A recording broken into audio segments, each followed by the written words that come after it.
Hello, hello, hello, everyone. Thank you guys for tuning into CodeBlaqueFacts. You guys know I love you and appreciate you. If you are new to my channel, welcome. And of course, I do invite you to subscribe. But as for today, I want to talk about Black vulnerability on social media. More specifically, the vulnerability of Black women. I want Black women, Black people really in general, but more so Black women to stop posting your vulnerability on social media.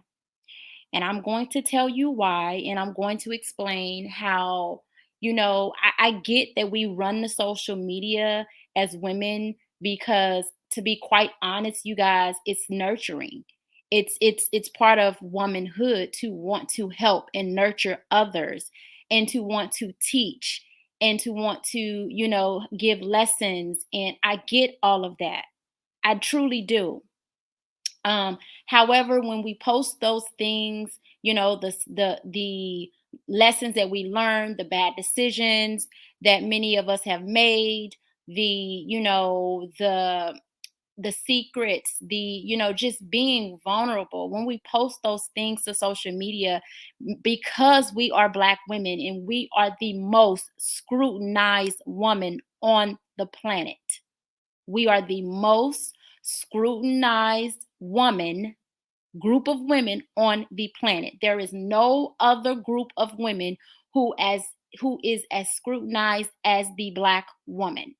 So because of that, when we post our tears, when we post our vulnerabilities, when we, post our, the things, the mistakes, the bad decisions, the whatever, it is not seen the same way as if it was a non-Black woman that was doing the same thing.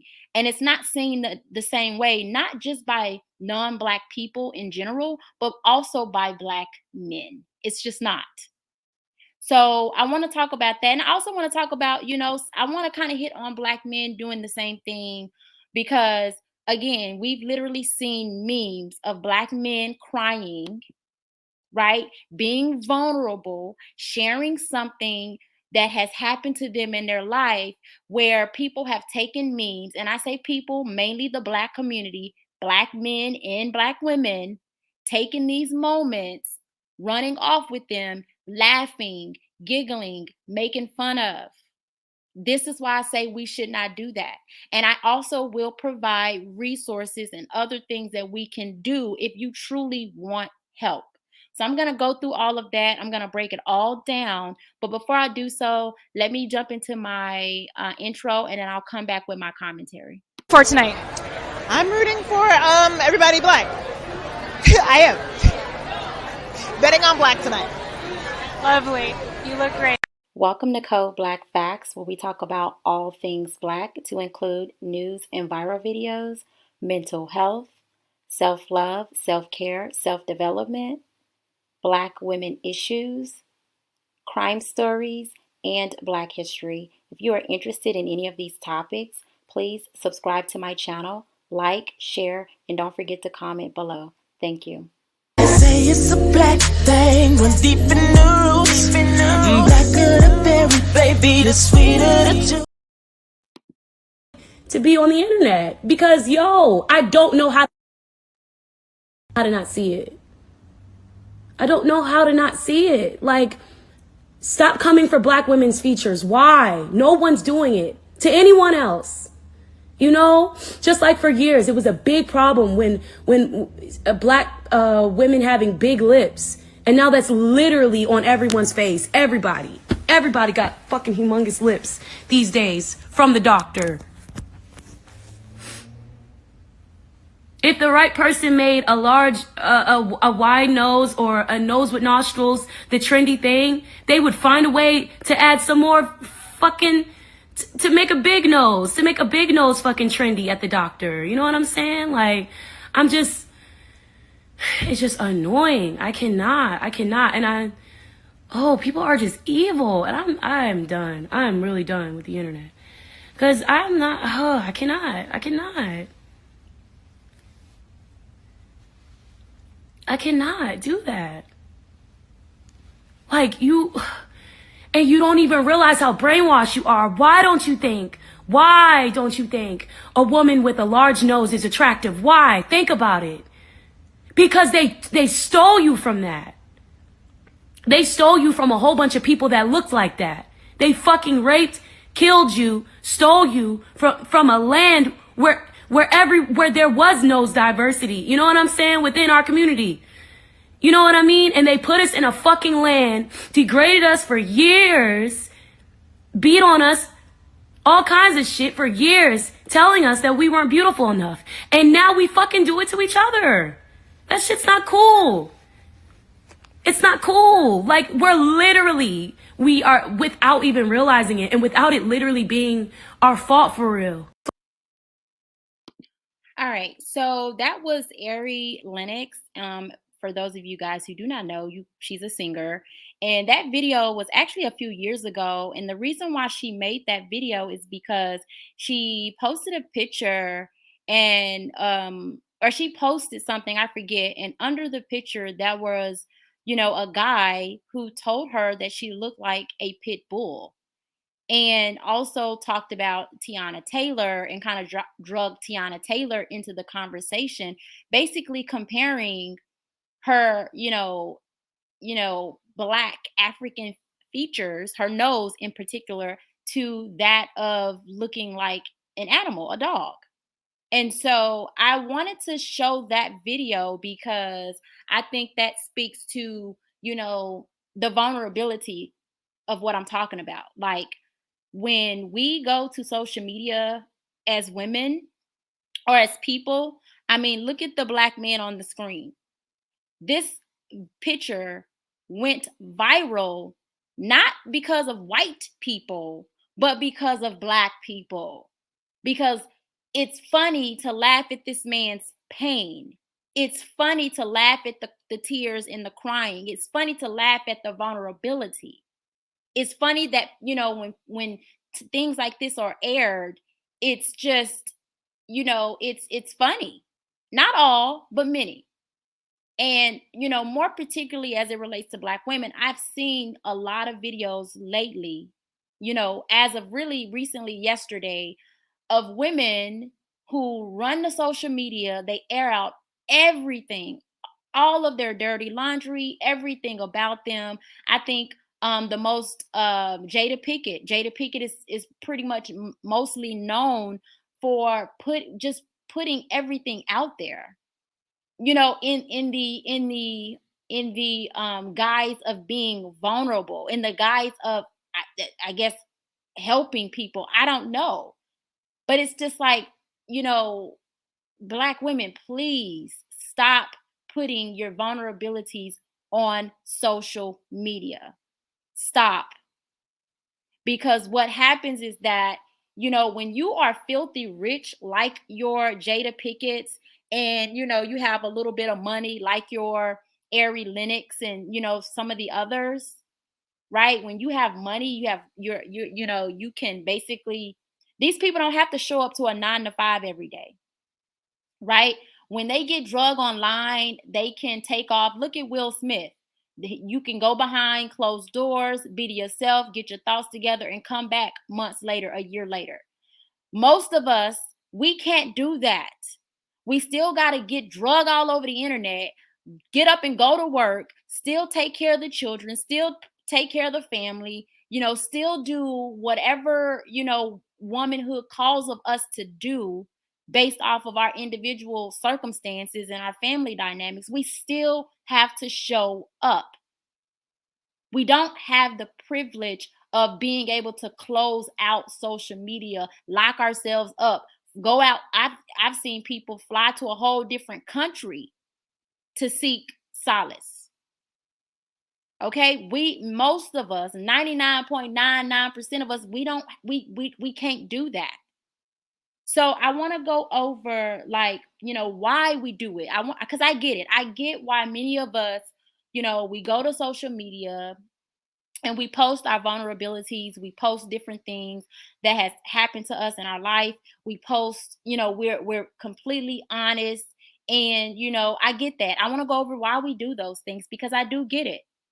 And, this is coming from more so of a therapeutic standpoint because social media, I think sometimes people run the social media. And when I say people, I am meaning Black people, both men and women run the social media, seeking some type of like therapeutic session or something, as if like people are going to be able to help them.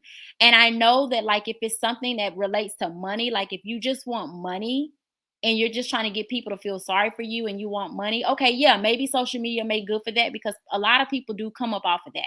But if you are truly concerned about your well-being, yourself, loving yourself, self-love, self-care, you're truly concerned about other people, whether that be other Black women or other Black men, then it wouldn't just be for money, right? It would be that you want to truly help others that look like you or that had to walk around in some of the same communities as you.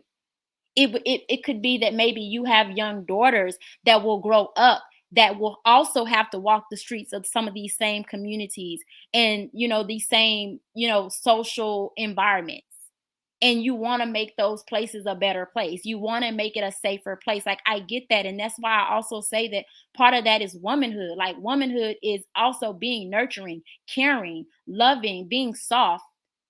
And when you come to social media, sometimes you do see that softness, but then a lot of times you see that hardness. That's why I try not to judge too harshly, if all, of women who are hard, because a lot of times that hardness have like saved their lives. Sometimes that hardness have like saved them from some of the heartache and pain. Sometimes that hardness is something that they've had to build up to deal with the abuse, whether that be within their family or whether that be outside of the family. So I try not to be too harsh, but at the same time it's like we've had um enough like situations that have went viral to learn from. We've seen the cases of Aisha Curry, right? We've seen the cases of Sierra, Sierra and what's her husband, Russell Wilson. We've seen the cases of, what's the tennis player name? I can't even think. Serena and Meg the Stallion more recently, where they're on social media, they're pouring at their hearts, they're crying, they're talking about things that they went through, they're being vulnerable, and it backfires. Sometimes it's like, okay, well, they're faking it, or I don't believe them, or oh, so what, or oh girl, it didn't hurt that bad, or oh, it really ain't that serious. And it's just like, again, I have my own personal um thoughts about certain individual situations.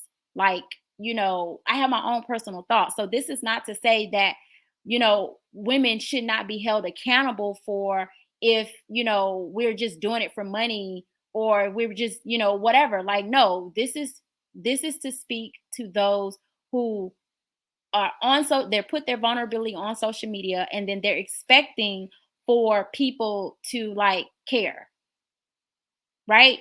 Or they think that, they're going to get some type of help. And it's like most of the people that's going to be commenting are not therapists. Most of the people that's going to be commenting don't have an extra 100 grand that they can send you.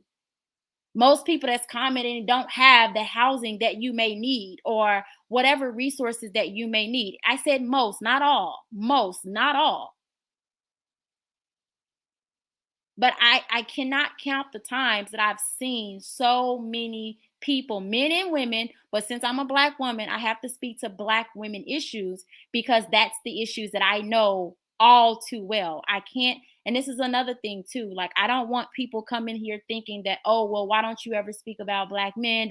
I speak about Black men all the time. I encourage Black men. I have videos. Just go look, where I encourage Black men to create spaces for Black manhood, for Black men that bring their pain, their hurt, their traumas to social media. I encourage Black men to not wait on the white man to create those spaces, that they're going to have to create them for themselves. And the reason why I do that is because I am not a Black man. I have no idea what it is to walk through in the shoes of a Black man on an everyday basis. I'm not a Black man. Can I speak to certain things that we may share as a group? Absolutely. Can I speak to certain things that I have experienced with Black men? Absolutely. But at the end of the day, I can't talk about the pains and the traumas and all of that that Black men face, because Black men need to create spaces to talk about those things. We can't, on one hand, sit up and say, complain about, oh, Black men don't get this and Black men don't get that and Black boys this and Black boys that. But who is creating these spaces? I'm tired of begging. Please create the space, because it is definitely needed. Black boys do need those spaces, those safe spaces where they can go to feel comfortable, not just spaces where they can talk about sports all day. I see that all day, every day. Right here on this platform, YouTube is full of spaces of Black men talking about sports. YouTube is full of spaces of Black men talking about women. YouTube is full of spaces of Black men talking about gaming and electronics and cars and whatever else. Please provide spaces for other Black men and Black boys and Black young adults to go to, where they can truly air out their pains, their grievances, their, with themselves, because they are needed. So, back to Black women. I get that, why do we come to social media? Why, right? As women, I get it. We come to social media because many of us think that, we can help other women. Many of us think that, we can support other women with our stories or with our, experiences. Many of us think that we can encourage other women. Many of us, at the end of the day, many of us think that, we go to social media, we can, help another woman from not experiencing the same, going down the wrong road that we did, or that sharing our, mishaps or our missteps or our, bad decisions and mistakes, or just not even that, maybe just something that happened to you. Like I've seen recently of a video of a woman who went to social media and cried about how she was treated by men. And it's like, I get it, sis. Like, I get it. It hurts. I get it. It hurts. I get that, right? I do. But at the same time, you're running to social media and putting that video of you crying on social media. And yeah, you may not think it's going to go viral, but in the event that it does, now you got people who do want to be supportive to you. But then on the other hand, you got people who are laughing, making fun of you. And that's what the backfire is about. Like sometimes, it does work out, right? Where you do find like, support or whatever.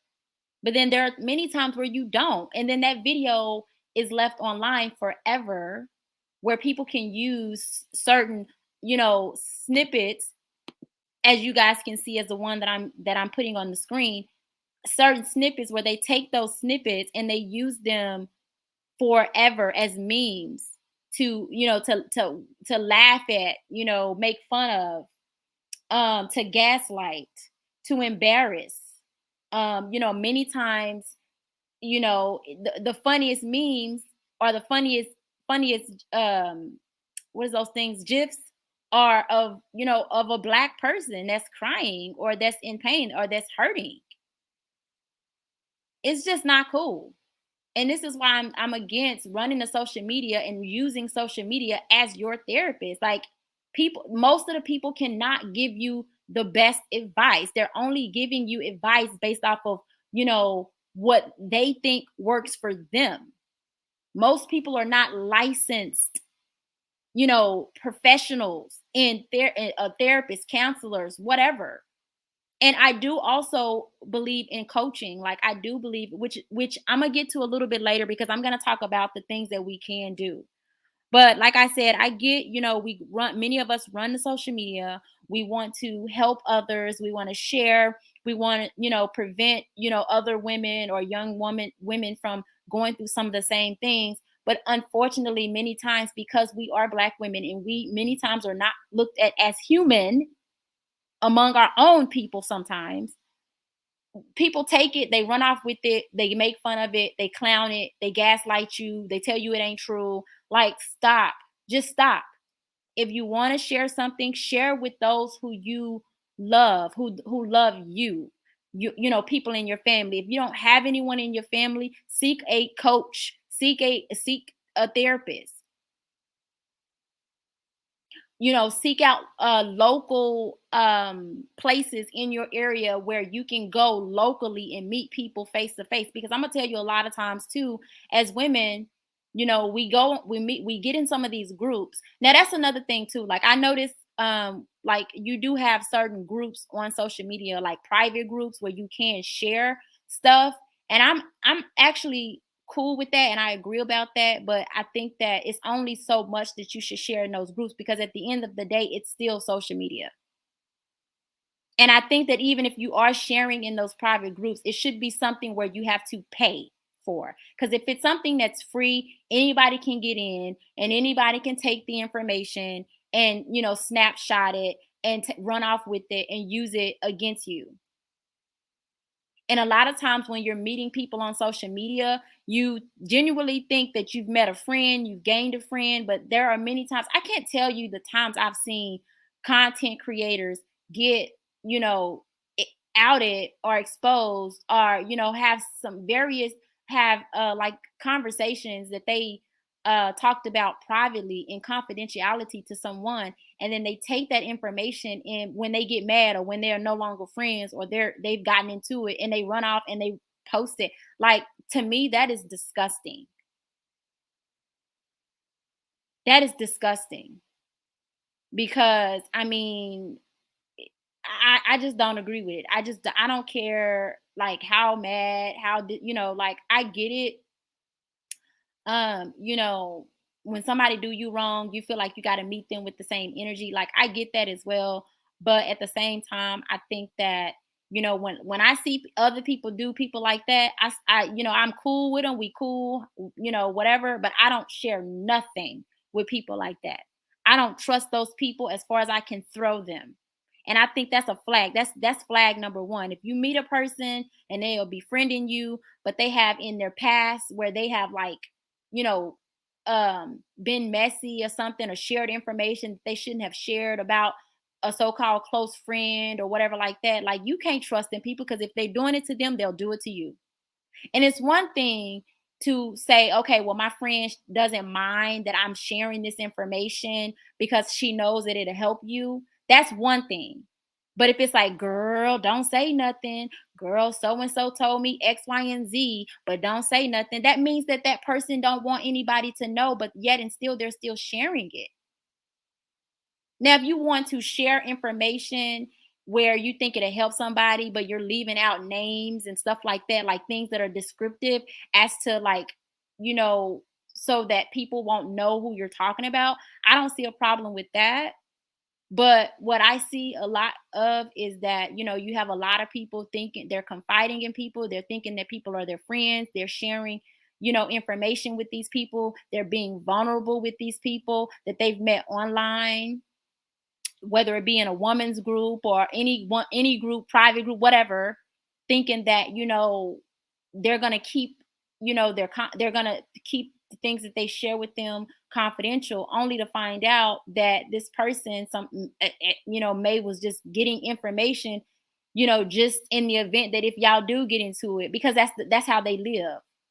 That's another thing that I've noticed too. Like, anybody who talks about gathering information on other people just in case, I can't do those. I just, to me, that's a red flag, because it's like, just in case what?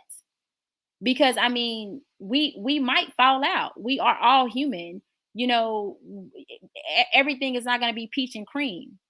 That's why I love, love, love, like, my friends. Like, I have some of the best friends, like, for real. You know, friends that I've gotten into it with, fallen out with. But at the end of the day, it's never been a situation where they're running the social media talking about my business that I have, you know, told them in confidentiality. You know, I have been vulnerable, you know, the things that I have cried on their shoulder about, the things that, you know, whatever. And as women, we all look for friendships like that, because again, that is part of being a feminine woman. You want to, be loving and caring and be open like that. But then the reverse of that is like women who, don't have that opportunity, and therefore they're forced to kind of be hard. They're forced to kind of see the things the way that they are because of, some of the things that they've been through.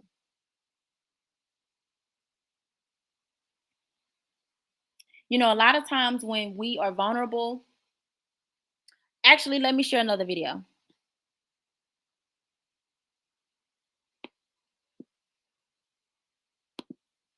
Bothers me and like honestly has given me a sense of a little bit of an insecurity is the fact that yeah, like there are all these women like throwing themselves, but me, like the past 10 years, like I don't have any of that. Like I have zero, this sounds weird, but like male attention.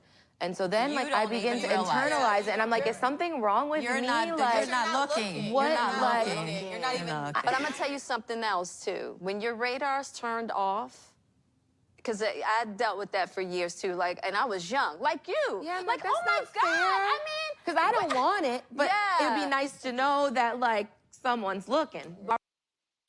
Okay, so that's another prime example of Aisha going to the red table some years back, being vulnerable, sharing something, that she thought, that maybe was just a thought in her mind. Now, granted, I have my own, beliefs about, that. I have my own beliefs about what she shared, but I just want to bring this video up because again, this was another case of someone who, she's just basically sharing what she's thinking, some of the thoughts or whatever.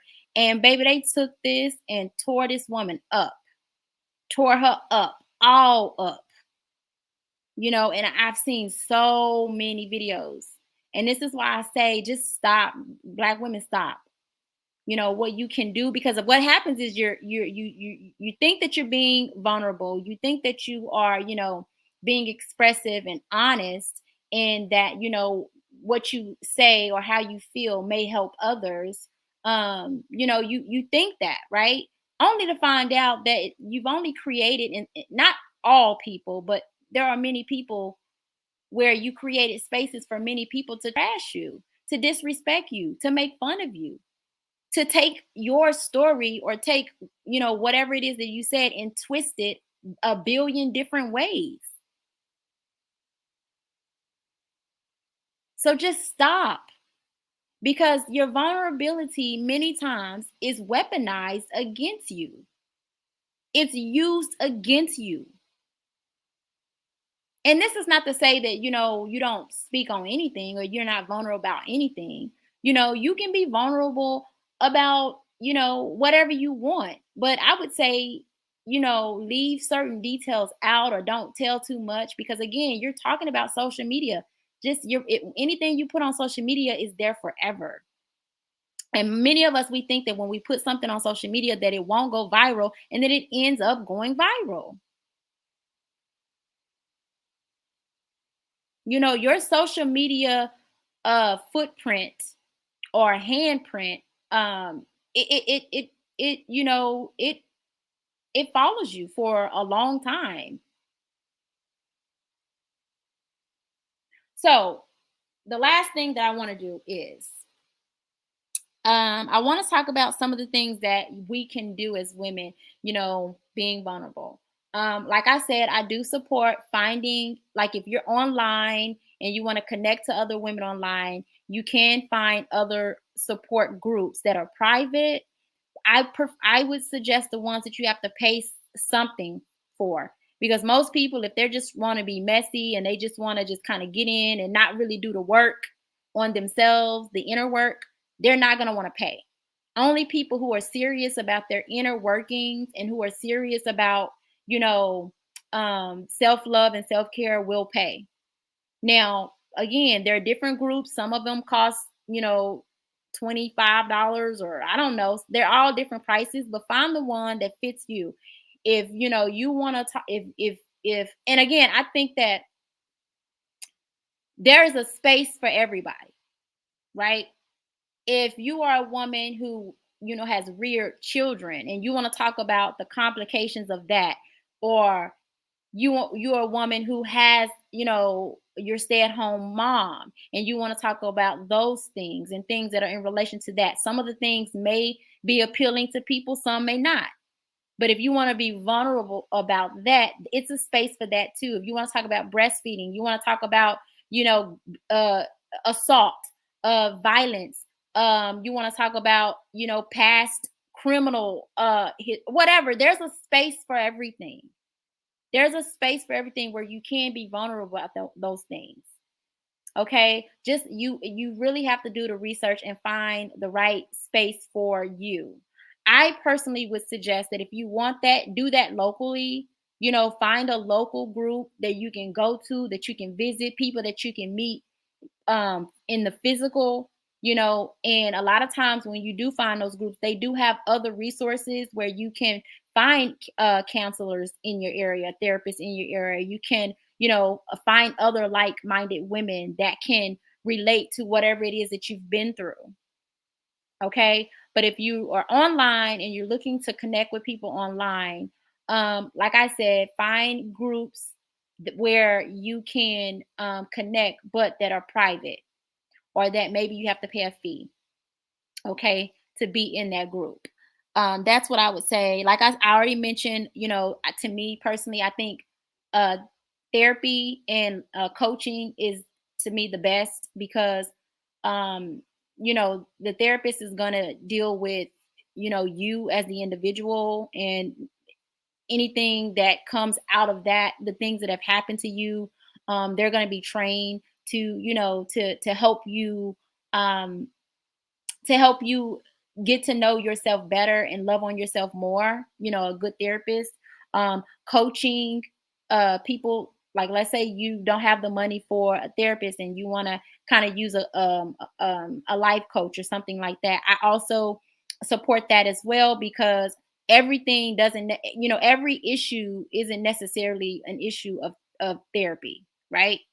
If your boyfriend just broke up with you and you're just sad, and you're dealing with some of the feelings behind that, you don't necessarily have to go to a therapist to deal with that. You can go to a coach, a coach that deals with, breakups and stuff like that, to help you through that process, because it is a process.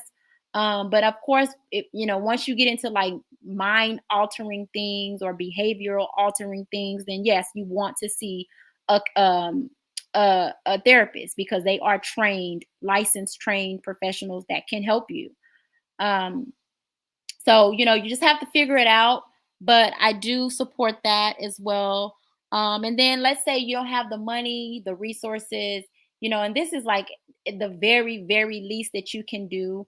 But the very least that you can do is just disconnect from social media for a while, and really tune into yourself, and really tune into loving on yourself. Okay. Really tune into yourself, putting yourself first, loving on you, doing things for you, forget everything else, just do for you. Um, and that could mean different things for different women, and depending on the different circumstances and situations or whatever like that. But when you really love on yourself, and you turn, something that may have happened to you that was bad, but you turn that around and you just focus on yourself, and you focus on the healing behind that, and you focus on, all the things that come with that. You're able to do it. You can do some of it on your own. I would still suggest, of course, the minute that you can afford to seek therapy or seek out a coach or something like that, do that, because you do need an accountability partner. You do need someone who's going to hold you responsible for your growth. So I definitely suggest that. And of course, connecting with family, or whatever. For those of you guys who do have family, who can, be a somewhat of a coach, right? Someone of a person that can hold you responsible, do that. But that's all I have to say, you guys. I hope you found some, information in this video that could help you. This video is not just for women, it's for men too. Men, you guys can get something out of this as well, but more so for women, because what I tend to see is just a lot of women, who are being vulnerable online, is being used against us. And, like I said, most of the time when we sharing things about ourselves, it just does not, it many times it backfires. And I get, like I said, I get wanting to help other women. I get it. Wanting to teach other women, wanting to provide lessons, wanting to, warn other women, or, wanting to provide that support and encouragement. Like, I get it all. I get it. But at the end of the day, you can't help nobody else if you can't help yourself. And in helping yourself and loving yourself means that if you're going to get beat up for it, it may be something that you need to, maybe not post. Now, for those of you guys who, that's how you get it, then that's how you get it. Me personally, I don't want to have to go through abuse to help others. It shouldn't be that way. It shouldn't be that way. Like, I get certain things, like, people are gonna always talk mess about you. They're gonna trash you. They're gonna have a difference of opinions about it. Whatever. I get out. To me, that's general. That's general, right? You can't expect every person on the planet Earth to agree with whatever it is that you agree with. That's general.